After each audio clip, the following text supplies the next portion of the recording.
Firstly, a big hello to me, Evie and Jack, my nieces and nephew. I love you. I miss you very much. Can't believe you live in another state. Well, to be fair, I moved. But that's how it goes. Okay, so today we're going to talk about planning, but we're going to talk about planning in general. This is for beginners. So you want to start planning.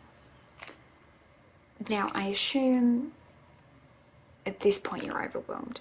If you have not started and all you're doing is following Instagram accounts, watching YouTube videos, seeing this beautiful thing sent out, seeing this beautiful hand lettering and everything else, you're probably feeling peak overwhelmed. And I completely understand, because that's where I was about 1.5 years ago. I think I saw a small blog post about bullet journaling, and I thought, I can do that. Yeah, it's not easy. But I completely became obsessed, and then got completely overwhelmed with where to start and what to do and what kind of planner do I want to be. Do I want to use stickers? No, I don't want to use stickers. How much do stickers cost? Do I want to use washi? Oh my gosh, too much. Okay, so let's go from the top. Now, this is my A5 planner. This I started using probably 1 year into planning. Don't start using it early on unless you can crazy commit to it. That's my tip. But I will show you that. This is my A5 planner. I don't actually use it to plan. I use it to protect my bullet journal. Okay, sorry everyone, we had to go to the restaurant. Okay, so as I was saying, all that this does is house my bullet journal. It just protects the monogramming. It also gives me an excuse to, can you see that? Decorate something else. So, yeah, so it just houses my bullet journal, and I got it monogrammed. So here are my tips for you if you are just starting out planning. Number 1, all you need is a notebook and a pen. That's it. That's it.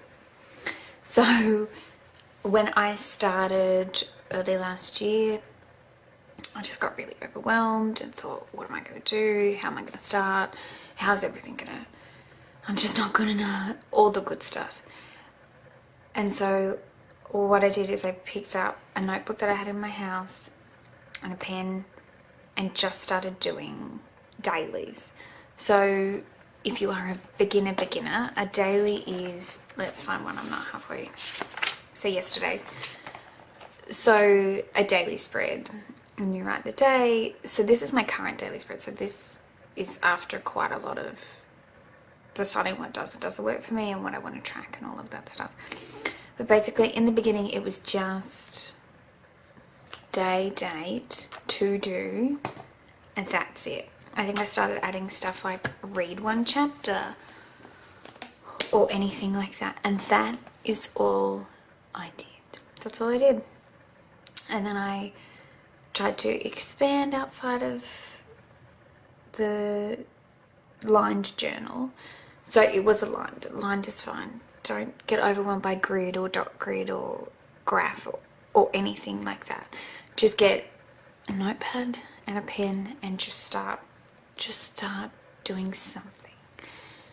Everybody is different, and that's what you have to remind yourself, is that everybody is different, and there are a lot of people out there that have different planners, different planning styles, different books, and are so insanely talented that it's just going to make you feel overwhelmed.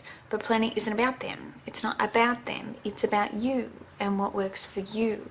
And it will take a while for you to realize that, because it has taken me a while. It's just important that you always remember that planning is for you. So notepad, pen, start writing stuff down. That's my recommendation. Start writing stuff down. Now, if you want to move to the next step and you're thinking, okay, well, now that I'm in a notepad, I've used it for quite a little while, I definitely hate lines. I don't like lines. I want to do drawing, I want to do decorating, I want to do, you know, I just want the option. I want to be able to take a picture and it to go, you know, crazy or look pretty. What I did was, there is an Etsy shop, I'm going to have to link you below, and she sells dot grid small books, small books. They're about 20 pages each, and they're not that much. I think they're $10 or something like that, and it's just 20 pages. That is what I bought first. They have cute little covers. I had penguins and stuff like that. It's not here because I've moved and it's all in storage, but that's what I started with. The paper is a gorgeous thick quality. I can't remember the name, but I'll definitely link it below.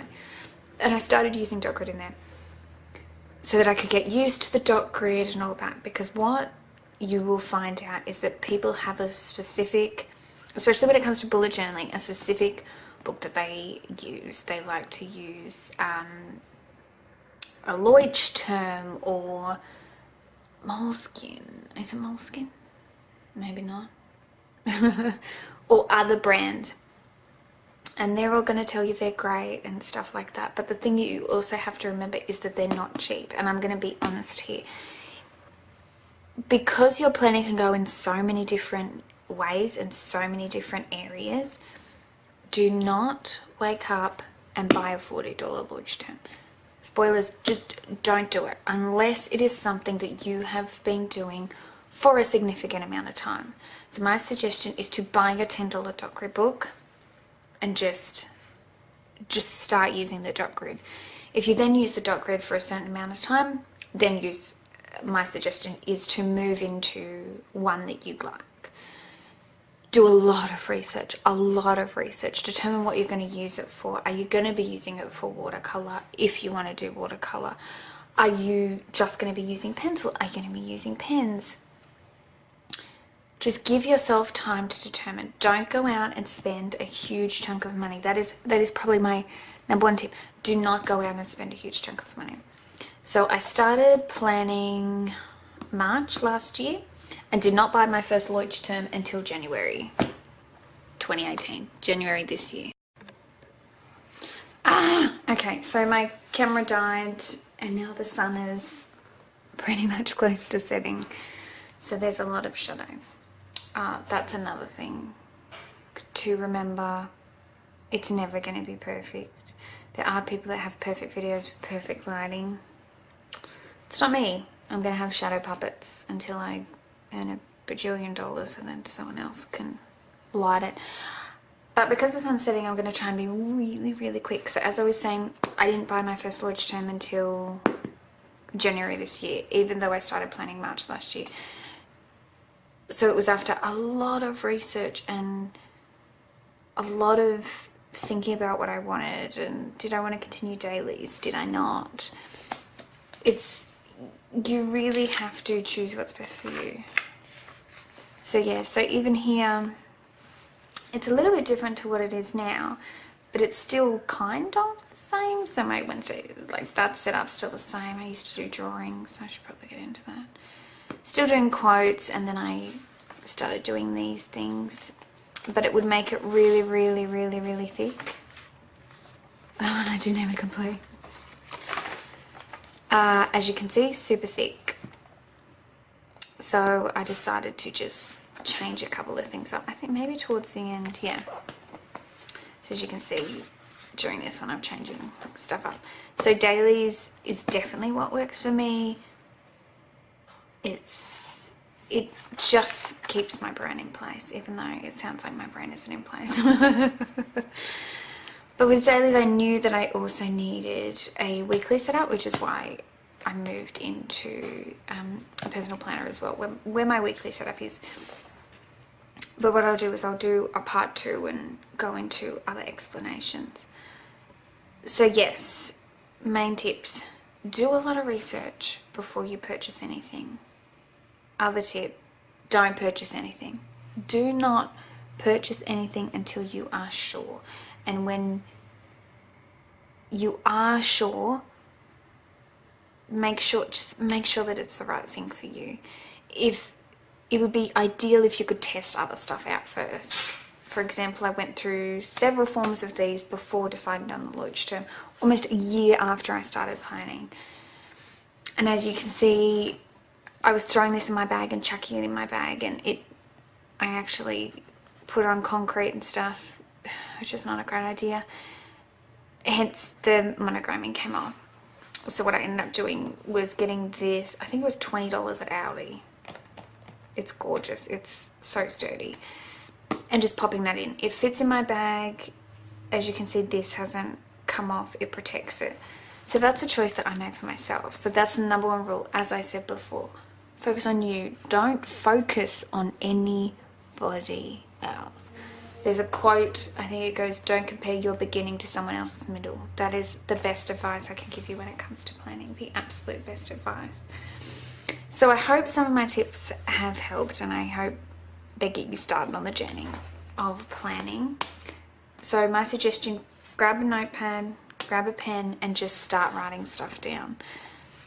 Next week I'm going to talk about different forms of planning you might be interested in, and then I think after that we'll start going into accessories and stuff, washies, pens, all the really exciting things. So this video is a little bit different from what I normally do, but I do hope you enjoy it. If you do like it, please tell me below. If you have any questions, because I am not as far into planning as other people are, so I'm technically also a beginner as well. And that's what you have to remember. Just focus on yourself. Please just focus on yourself. If you have any questions, ask me below. If you do start with a notepad and a pen, please send me pictures, because I just love to see people's beginnings. I really do. I just love when people join the community. That makes me so happy. So yes, don't forget to like and subscribe. Leave any comments below, and I'll see you next week for part 2. Thank you.